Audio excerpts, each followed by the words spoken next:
Thank you and welcome. And so therefore, fellow Africans, being on 11th of February 2025, I am once again profoundly honored as always to present to you our second pillar of the Change for African campaign, being on Tuesday. And so therefore, fellow Africans, today our second pillar is always the potential that we have as Africa.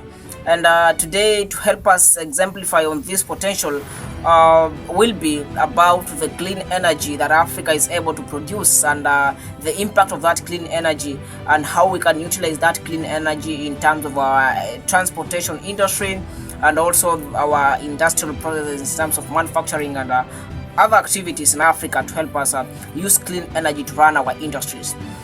And so therefore, fellow Africans, some of these sources of clean energy that we have in Africa, we have in substantial amounts. We have the examples of solar energy, we have the examples of wind energy, we have the hydropower energy, and we have the geothermal energy, just to name but a few. But Africa is a land whereby we have immense of this, and if all this will have been utilized in the right sense, then Africa will be the global supplier of all these things, types of energy.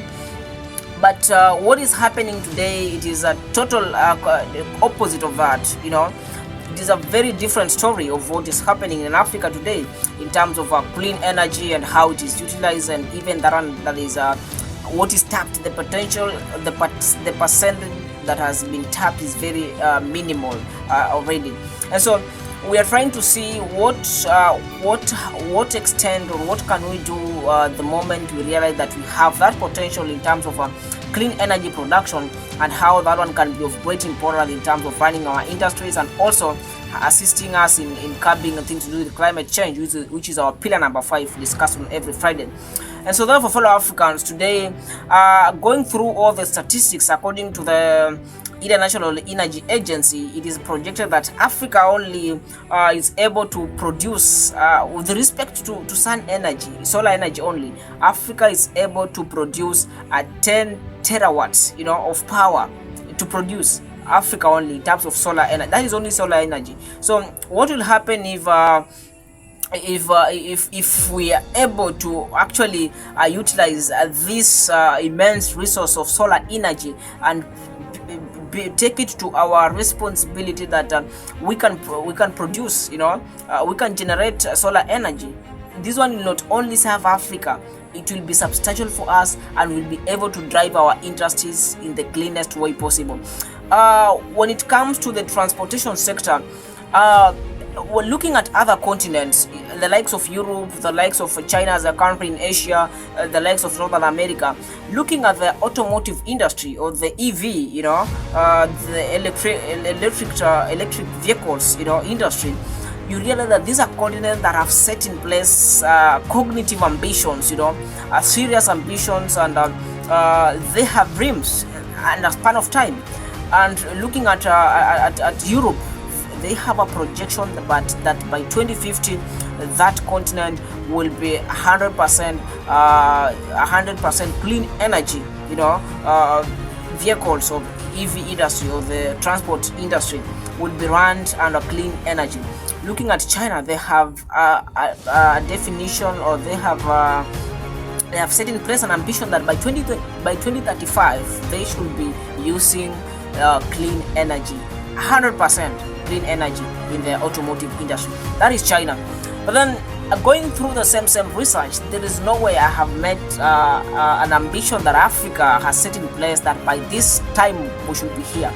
Because still in Africa we are still languishing and just stagnated, lagging behind, just touching on others' courts. We are yet to be there. We are yet to realize that we have the potential. Once Africa realizes the potential we have, this is the global place to watch, Africa itself. And so looking at this and realizing that Africa, indeed, not that we are short of resources needed to come in place with the materials needed to help in production of this clean energy. We're not short of such materials. China itself, it is the leading manufacturer of EVs, the electric vehicles, the leading manufacturer of that. And looking at the raw materials used in this, in the research actually go that go in Zimbabwe today, go in DRC. These are countries that have substantial amounts of resources, the likes of cobalt. Cobalt is a very cognitive, or is a very important resource when it comes to manufacturing of this equipment. But then DRC only supplies over 70% of cobalt to China. That is DRC. Africa is left to wait, for the refuse that will come back, or for what will come back after it has been manufactured and everything done in the other continents and countries of the world. This is a shame to Africa. That is not the stage that Africa should be standing on today. 60 years after many African countries have gotten their independence, it is very shameful for Africa to still be importing. We even import oil from other countries to come and run our industries. We import oil to come and carry out our industries of the transport sector industries, our industries in terms of manufacturing. We still import these things. Why can't we have a structured way of doing things? Why can't we realize that we have the potential indeed and tap this potential and make Africa realize it's real, that it's a land of great potential? Because Africa indeed, it is a land of great potential. But as I said before, and I always say this, and I'll say it again on Tuesday, 11th of February 2025, that one of the key elements of development in any country or continent, it is governance. Governance is the software of development. So it is the software, so it takes a bigger share. I've not said everything, but it does take a bigger share. Do we have what we call the will, from the governance system in South Africa? Or because you realize that most of these governance systems, only a few individuals actually have taken time to invest. Individual people, and they are in government, they can carry out these operations and make them for the public, but then they have taken this to be private entities, whereby they go use the public money actually to invest in, and then they own them themselves, but it is not for the public. These are not public assets, but these are individual assets that have been invested in by public money, whereby the profit comes to the individual people, but not to the African countries. And that is what is holding African continent behind, because we do have the potential, we have the resources needed to manufacture these things. So when it comes to clean energy, Africa needs to reshuffle and rethink within its governance and political systems on how we can improve our clean energy sector, and make sure that we also have an ambition, that we also have a dream as an African continent, that by this time of the year, of this time, in the future, we need also to have made a significant step when it comes to transitioning to clean energy. Remember, burning of fossil fuels and all these biodegradable sources of energy, these are sources that contribute to the ripple effects of climate change. These are sources that contribute to global warming. So these are things that we need to structure ways, see what are the ways that we can use to curb or we can use to control climate change, because climate change is a real thing, and Africa is the most heat continent on planet Earth. What do we need to do? Some of the steps we need to take is to make sure that we utilize and take advantage or take our resources to our prerogative, in terms of seeing the ways or the ways, good ways we can invest in, and make sure that we come up with the material, we come up with equipment that are able to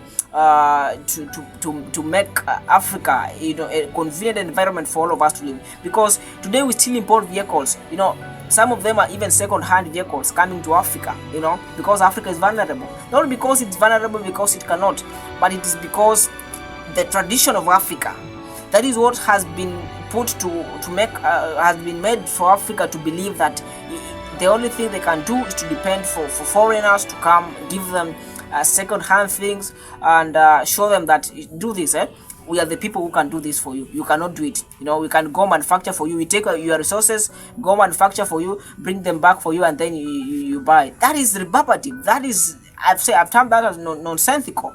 Yeah, it is not the right way to do things. Africa is a land that can stand for its own.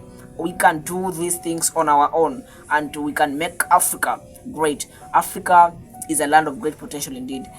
And so therefore, fellow Africans, being on 11th of February 2025, I will say this, that is the end of our today's episode about the potential that we have as Africa. And let's warmly meet tomorrow as we discuss our third episode of the Change for African campaign.